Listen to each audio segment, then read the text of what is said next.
שלום וברכה, אנחנו פרק נוסף, סדרה של מכורים.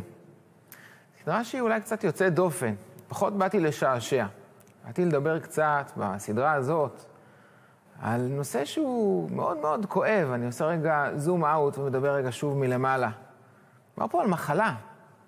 מדובר פה על מחלה שבניגוד למחלה רגילה של גוף, שאותה קל לזהות, אותה קל למדוד, אליה קל להתייחס, לא נעים להגיד שאתה רואה ילד בלי שערות, הלב יוצא.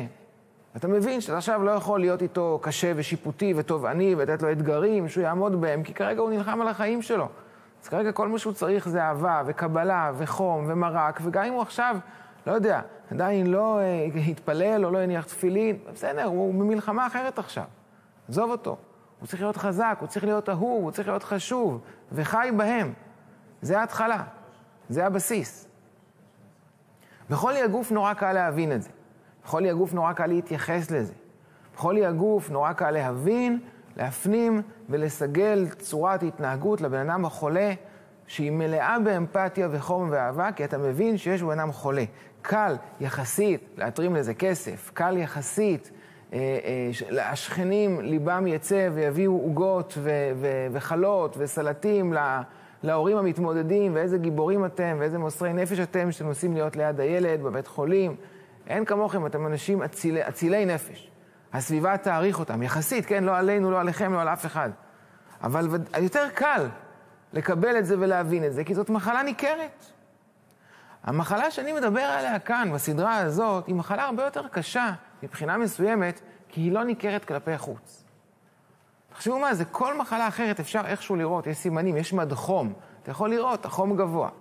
קל לזהות את זה. המחלה שאני מדבר עליה, פוסט-טראומה, יש היום שיטות, כל מיני שיטות מתקדמות לסריקות מוח של FMRI או ספקט, יש כל מיני, התחום הזה גם הולך ומתקדם. אבל בסוף זה לא כך משנה.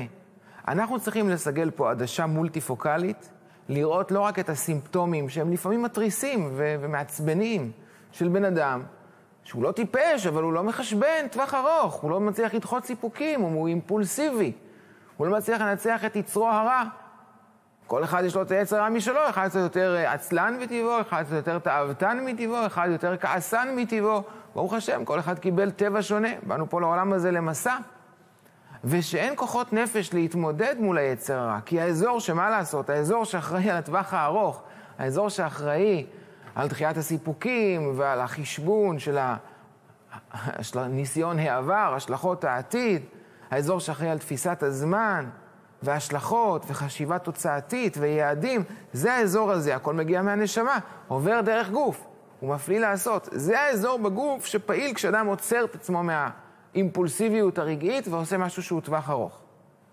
וכשהאזור הזה לא עובד טוב, ושוב, זה לא ניכר במד חום, זה חום רגשי, קשה מאוד לזהות את זה במד חום. אי אפשר לזהות את זה במד חום. אז רוב האנשים מסתכלים על החבר'ה האלה בעיניים מאוד מאוד שיפוטיות, מאוד מאוד מיואשות, מאוד מתוסכלות, גם משדרים להם את זה. חבל עליך, איזה פספוס אתה. איפה החברים שלך ואיפה אתה? מה היית יכול לעשות עם החיים שלך? לפעמים מצליפים בהם עם דברי תורה, עם חז"לים, עם משפטי השראה של אנשים גדולים, ויצטטו להם שרק מי ששקדן מצליח, חוק 10,000 שעות של מלקום גולדווי, רק מי שמתאמן הרבה מצליח, רק מי שעושה עם עצמו משהו, אתה רוצה רק לנגן, צריכים להיות טובים, זה השקעה. יש חלק של עמל, של יגיעה, של שקדנות, וזה חוזר בכל סוג של אדם מצליח מכל עולם תוכן שהוא. אם הוא גדל בבית של תורה, אז יצטטו לו הרבה מאמרי חז"ל, כמה בלי הגעת ובלי מצאת, לא תוכל להצליח. ומי שטרח בערב שבת יאכל בשבת. מלך על נמלה עצל, למה דרכיה? צריך להשקיע פה טווח ארוך, מה יצא ממך? החכם עיניו בראשו, ואתה לא מחשבן מטר קדימה, מה יצא ממך? ומצליפים בו עם דברי תורה שמראים לו על חוסר התפקוד שלו וכמה זה בעייתי.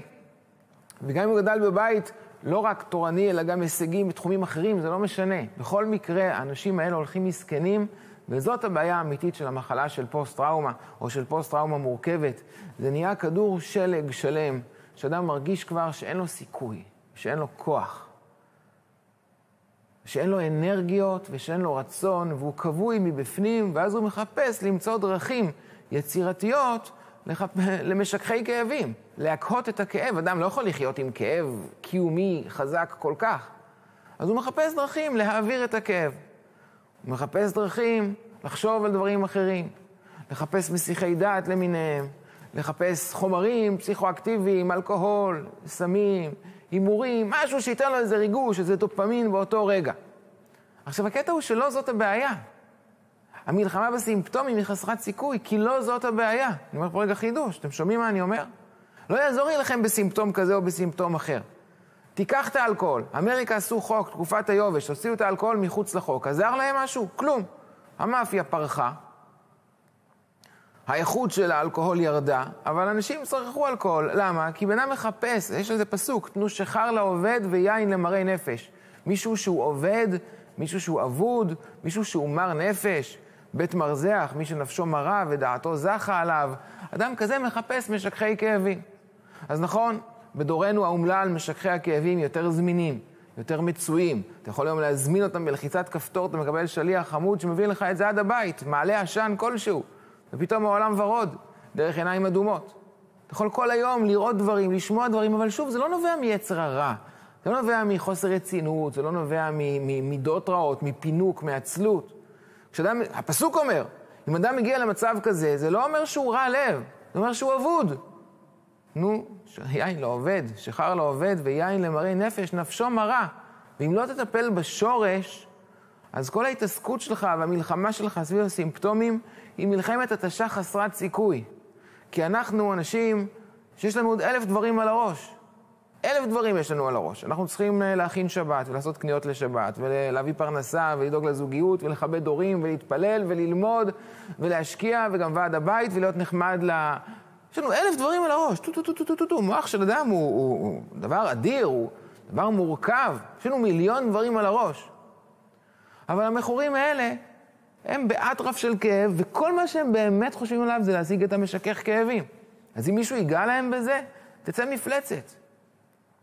הם ידעו להיות תחמנים, והם ידעו להרבב את כולם, והם ידעו לסובב את כולם, שוב, לא בגלל רוע לב, בגלל צורך קיומי בסיסי לשרוד.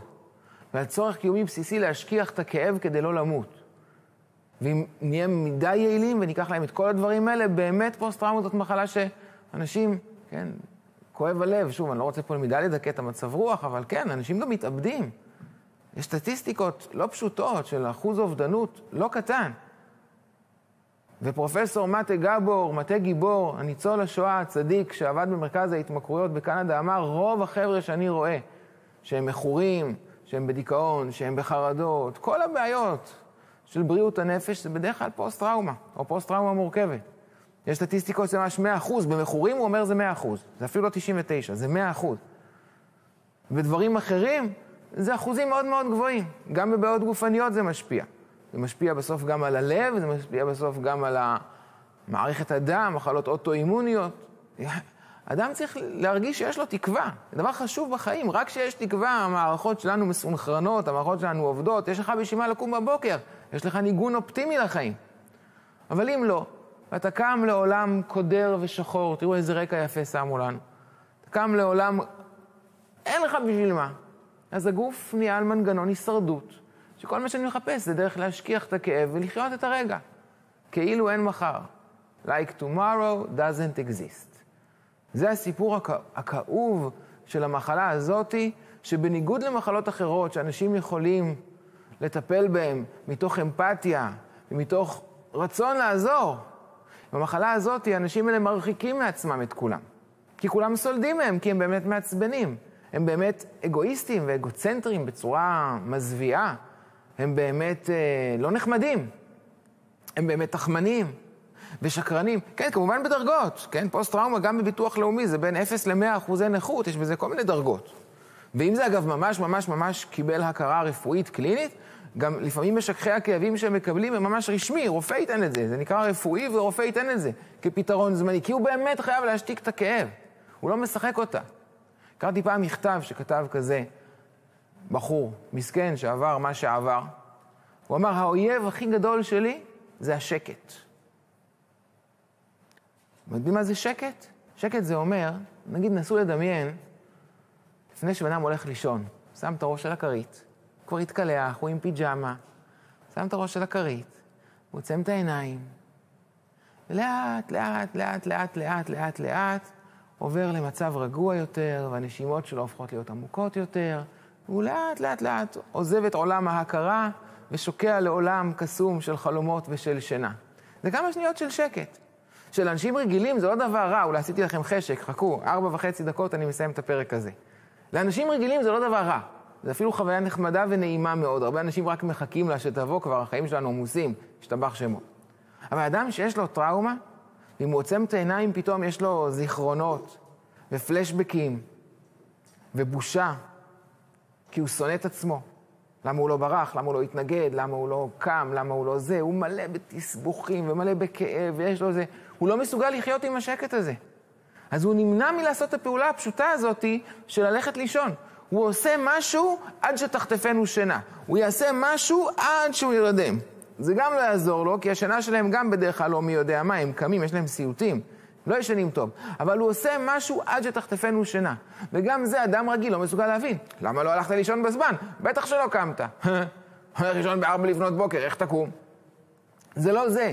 זה משפט ביקורת מאוד מאוד נכון לאדם רגיל, לאדם בריא, שלא חשבן נכון את הזמן שלו. אז פעם אחת הוא היה לישון ב4 לפנות בוקר, ואז הוא לא קם, אז הוא היה מאוד מאוד עייף, ואז הוא הבין את הלקח.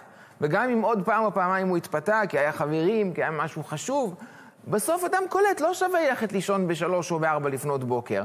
יותר כדי ללכת לישון מוקדם. אדם בריא מגיע למסקנה הזאת, פחות או יותר. מקווה שאתם לא צופים בי עכשיו בשעות הקטנות. אבל אדם שלא מסוגל לחיות עם השקט הזה, לא מסוגל, הוא מחפש משככי כאבים, מסיחי דעת. אם זה חומרים, אם זה חברים, אם זה מערכות יחסים, אם זה הפרעות אכילה, אם זה מכשירים וטכנולוגיה, לא משנה מה. הסימפטום פה פחות משנה. הצורך בנפש, יש חור בלב. עם כוס ורקיק אפשר להמתיק, אין קץ לבריחות, שר מישהו. אין קץ לבריחות. יש הרבה סוגים של בריחות, זה לא נעלם. רק פחות או נרדם, זה כואב, אבל פחות, אפשר ככה, אפשר ככה, אפשר בכל מיני דרכים להעלים את הכאב. בלב שלי יש חור שאי אפשר לסגור, אז אני רץ, מיליוני אנשים, לבד. אם כבר לבד, שיהיה בתנועה, מחפשים להסיח דעת, מחפשים לשכך את הכאב. מחפשים לא לחשוב, לא להרגיש, להיות עסוקים במשהו. כולנו עבודים של משהו, של מישהו, שמבקש עכשיו תרגישו.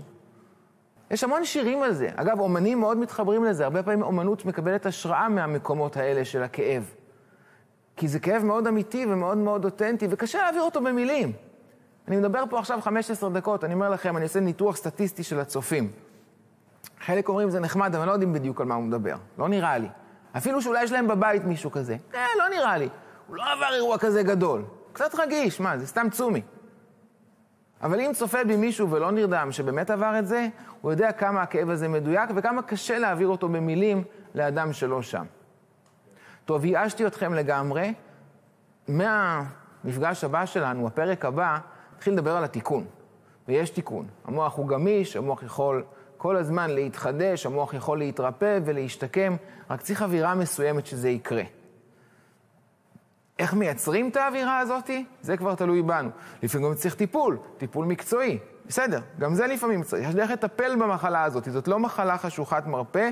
אפשר, זה קצת כואב, אבל אפשר לפוצץ את המוגלה ולחבוש, וללמוד לחיות עם זה ככה. לא יודע אם להתרפא לגמרי, זה תמיד יהיה זיכרונות, תמיד יהיה חלק ממני, אבל כן, סוג של שברי לוחות מונחים בארון. בארון בבית המקדש היה לא רק את לוחות הברית שקיבלנו בהר סיני, היה גם את השברים של הלוחות הראשונים. לפעמים אדם צריך לחיות, ללמוד לחיות עם זה ככה, כואב, אבל פחות. וזאת המטרה. ובדבר הזה, אם אני מבין שיש מחלה כזאת, ואני מבין שאני צריך להתמסר כרגע להיות חדר טראומה נייד כדי לעזור לאנשים האלה להשתקם. ולכן אני שם רגע בצד את כל הידע שלי בחינוך, כי זה לא סוגיה של חינוך. אני עכשיו נכנס לסוגיה חדשה, של ריפוי, של שיקום. יש פה מישהו חולה. אם אני מבין שזאת הסוגיה, ויש פה כללים חדשים שצריך ללמוד, כדי לעזור לבן אדם להתרפא, להשתקם, לעלות על מסלול של תיקון, אז אני אצליח להתמסר לזה, אני אצליח ללמוד בזה. אפשר מהפרקים האלה, מוזמנים להיות איתי גם בפרק הבא, ויש גם עוד דרכים לדעת. אני לא מקור הידע היחיד בעולם, אפשר למצוא. רק צריך להתכוונן על הגל הנכון הזה. להבין שכוחנו, תפקידנו, מה שקיבלנו בהשגחה הפרטית כרגע מהקדוש ברוך הוא, זה ללמוד להתמקצע בזה כדי לעזור להם להחלים ולהתרפא. תודה רבה.